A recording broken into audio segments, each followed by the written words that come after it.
Hi friends, welcome to travel with Sri. இன்றைக்கி உங்களுக்கு ஒரு யூஸ்ஃபுல்லான ஒரு மெசேஜோடு நான் வந்திருக்கேன். ஸோ நம்ம இன்றைக்கி எதை பற்றி பார்க்க போகிறோம் அப்படின்னா, இந்த ஃபேஸ் ஸ்டீமர்.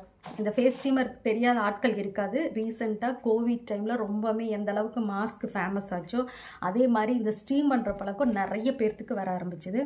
ஏன்னா அந்த டைமில் நிறைய அந்த மூலிகையெல்லாம் போட்டு ஸ்டீம் பண்ணோம், பண்ணினா கொஞ்சம் கோவிட்லேருந்து நம்ம ரிலீஃப் ஆயிரும் அப்படிங்கிற ஒரு இதெல்லாம் கான்செப்டெல்லாம் ஓடிச்சு.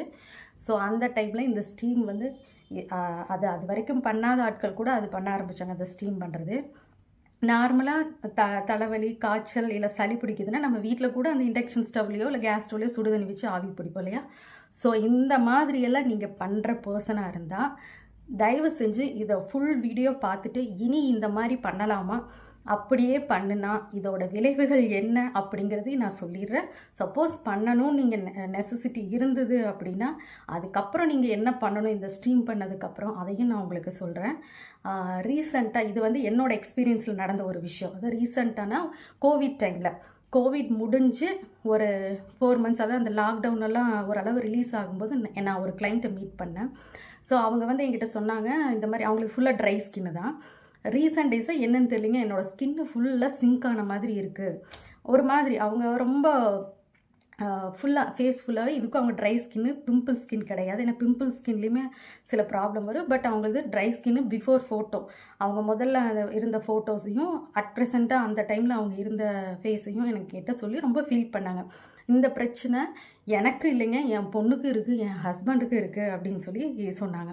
எப்படின்னா, ஒரு பிளைன் டிஷ்யூ பேப்பரை இப்படி கசக்கி போட்டு இந்த மாதிரி பார்த்தா இதில் எப்படி ஒரு மாதிரி அங்கங்கே இப்படி ஃபுல்லாக இருக்கும் சுருக்கம், அந்த மாதிரி அவங்க ஃபேஸ் ஃபுல்லாகவே அந்த சுருக்கம் இருந்தது. அது வந்து ஒரு ஏஜுக்கான சுருக்கமும் கிடையாது. அதே மாதிரி அவங்க பொண்ணுக்கும் அதே பிரச்சனை தான், அவங்க ஹஸ்பண்டுக்கும் இருந்ததுன்னு சொன்னாங்க. பட் நான் அந்த டைமில் அவங்கள பார்க்கல. எனக்கு இது ஏதாவது சோப்பு ஏதாவது ரீசெண்டாக மாற்றினீங்களா? கடந்த 10 வருஷமாக நாங்கள் எல்லாருமே ஒரே மாதிரியான சோப்பு தாங்க போட்டுட்ருக்கோம். ஸோ அது மாற்றலை, ஷாம்பு மாற்றலை. நாங்கள் சரி ஓகே, எனக்கு தெரிஞ்ச ஒரு விஷயம் நான் சொன்னேன், சரி ஓகே ஃபேஷியல் நீங்கள் பண்ணுங்கள், மேபி இது கோவிட் டைமில் இந்த சிலருக்கெல்லாம் அந்த மாதிரியெல்லாம் ஏதாவது ஃபீவர் அந்த மாதிரி வந்திருந்தால் கூட அந்த மாதிரி அலர்ஜி ஏதாவது வருங்கிற ஒரு இதில் கான்செப்டில் நானும் ஓகே அவங்களுக்கு வந்து ஃபேஷியல் சஜஷன் பண்ணி ஃபேஷியல் பண்ணுறதுக்கு எனக்கு கூப்பிட்டுருந்தாங்க. நானும் ஃபேஷியல் பண்ணினேன். ஃபேஷியல் பண்ணும்போது அவங்க சில விஷயமெல்லாம் என்கிட்ட ஷேர் பண்ணிகிட்டு இருந்தாங்க, கோவிட் அந்த விஷயத்தை பற்றி. அப்போது டக்குன்னு என்கிட்ட ஒரு விஷயம் ஷேர் பண்ணும்போது, நாங்கள் ஒரு நாளைக்கு மினிமம் ஒரு 6 to 7 டைமாக ஸ்டீம் பண்ணிடுவோங்க, இல்லைனா ஸ்டீம் பண்ணல நான் அந்த மூலிகையெல்லாம் போட்டு நான் ஸ்டீம் பண்ணுவேன் அப்படின்னு சொல்லி சொன்னாங்க. எனக்கு அப்போ மைல்டாக ஸ்ட்ரைக் அவுட் ஆச்சு. ஏன்னா அந்த பிரச்சனை இவங்க 3 பேருக்குமே இருந்திருக்கு. 3 பேரும் ஒரு நாளைக்கு 6 டைம் அந்த ஸ்டீம் பண்ணுற வேலையை பண்ணியிருக்காங்க. நான் படிக்கும்போது, அதை 15 வருஷத்துக்கு முன்னாடி இதே பியூட்டிஷியன் கோர்ஸ் நான் படிக்கும்போது எனக்கு எங்கள் மேடம் சொல்லி கொடுத்துருக்காங்க, நம்ம இந்த மாதிரி அதாவது இந்த ஃபேஸ் ஸ்டீமரெல்லாம் யூஸ் பண்ணும்போது நார்மலாக நீங்கள் பார்லரில் பார்த்துருப்பீங்க, ஸ்டீம் பண்ணி தான் இந்த பிளாக் ஹெட்ஸ் ஒயிட் ஹெட்ஸ் எல்லாம் ரிமூவ் பண்ணுவாங்க. ஏன்னா அந்த ஸ்டீம் பண்ணும்போது நம்மளோட ஃபேஸில் இருக்கிற ஹோல்ஸ் எல்லாமே, அதாவது ஓப்பன் போர்ஸ்ன்னு சொல்லுவாங்க, குட்டி குட்டி ஓப்பன் போர்ஸ் எல்லாம் ஓப்பன் ஆகும்போது உங்களுக்கு அந்த பிளாக் ஹெட்ஸ் ஒயிட் ஹெட்ஸ் எல்லாம் வெளியில் வர ஆரம்பிக்கும்.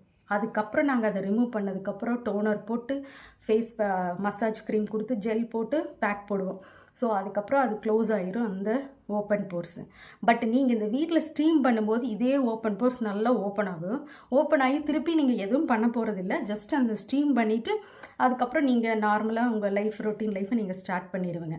அப்போ அந்த ஓப்பன் போர்ஸ் எல்லாம் என்ன ஆகும்னா, நீங்கள் அதை அப்படியே விடும்போது அதில் சின்ன சின்ன டஸ்ட்டு ஃபார்ம் ஆனாலும் சரி, இல்லை அது அப்படியே ஓப்பனாக இருக்கும்போது பார்த்தீங்கன்னா உங்களுக்கு சீக்கிரமாக அந்த அலர்ஜி இவங்களுக்கு வந்தது சேம் அதுதான்.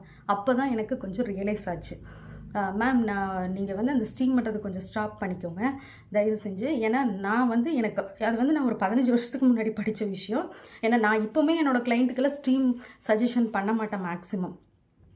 பட் அந்த ஸ்டீம் வந்து அந்த ஒரு டைம் தான் 2 minute ஃபேஷியலே நாங்கள் பண்ணினாலும் கூட அது ஒரு 2 minutesக்கு மேலே அவங்களோட ஸ்கின்னில் நாங்கள் படுற மாதிரி வைக்க மாட்டோம். ஸோ நான் அதனால் இவங்கக்கிட்ட நான் இந்த சஜஷன் சொன்னேன். கரெக்டாக அவங்க வந்து திருப்பி எகெயின் ஒரு 6 months கழித்து எனக்கு கால் பண்ணி அவங்க சொன்ன ஒரு விஷயம், நீங்கள் சொன்ன மாதிரி நான் அந்த ஸ்டீம் பண்ணுறதுக்கு நாங்கள் டோட்டலாக அவாய்ட் பண்ணிட்டேங்க, உண்மையாக அது கொஞ்சம் ரிசல்ட் இருக்குதா, அந்த மாதிரி அவாய்ட் பண்ணும்போது இருக்குதா, இத்தனை நாள் எங்களுக்கு இந்த விஷயம் தெரியல, நாங்கள் தெரியாமல் இதை பண்ணிட்டோம் அப்படின்னாங்க. அதுக்கப்புறம் எனக்கு ரொம்ப ஹாப்பியாச்சு. ஏன்னா அவங்க பொண்ணுக்குமே கொஞ்சம் ரெட்யூஸ் ஆயிடுச்சுன்ட்டு, அவங்க பொண்ணுக்கும் நல்லாவே ரெட்யூஸ் ஆயிடுச்சு. இவங்களுக்கு இப்போ தான் கொஞ்சம் கொஞ்சம் அதெல்லாம் க்ளோஸ் ஆன மாதிரி ஆகுதுங்க அப்படின்னாங்க. அப்புறம் சில ஹோம் ரெமெடி டிப்ஸ் எல்லாம் நானும் அவங்களுக்கு சொன்னேன்.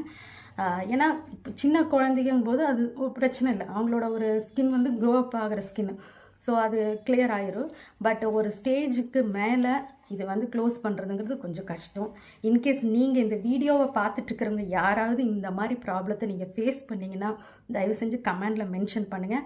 ஏன்னா நீங்கள் போடுற கமெண்ட் தான் அது மற்றவங்களுக்குமே யூஸ் ஆகும். இந்த தப்பு மறுபடியும் வேறு யாரும் பண்ண மாட்டாங்க. சப்போஸ் நீங்கள் வீட்லேயே ஆவி பிடிக்கணும்னு இருந்தாலும் இந்த பழக்கத்தை அதிகமாக எடுத்துக்காதீங்க. ரொம்ப ஏதாவது நீங்கள் ஒரு வேளை ரொம்ப சளி பிடிச்சிருக்கு அப்படின்னா சில பேர் இந்த ஆவி பிடிக்கிற ஒரு ஹேபிட் டாக்டரே சஜஷன் பண்ணுவாங்க. அந்த மாதிரி நீங்கள் பிடிச்சி அது வந்து ரொம்ப ரேராக பண்ணுங்கள். எந்த விஷயத்தையும் அதிகமாக அது அடிக்ஷனாகி பண்ணணும் அப்படின்னா கண்டிப்பாக ஸ்கின் டேமேஜ் ஆகும். ஸோ இது டேமேஜுங்கிறத நல்லாவே ரிப்பேர் ஆகி கொடுத்துரும் ஸ்கின்னை. ஸோ இதுக்கு சொல்யூஷன் தேடுறது கொஞ்சம் கஷ்டம். கண்டிப்பாக இந்த வீடியோவை மறக்காமல் உங்கள் ஃப்ரெண்ட்ஸுகளுக்கும் ஷேர் பண்ணுங்கள், கமெண்ட் பண்ணுங்கள். தேங்க்யூ.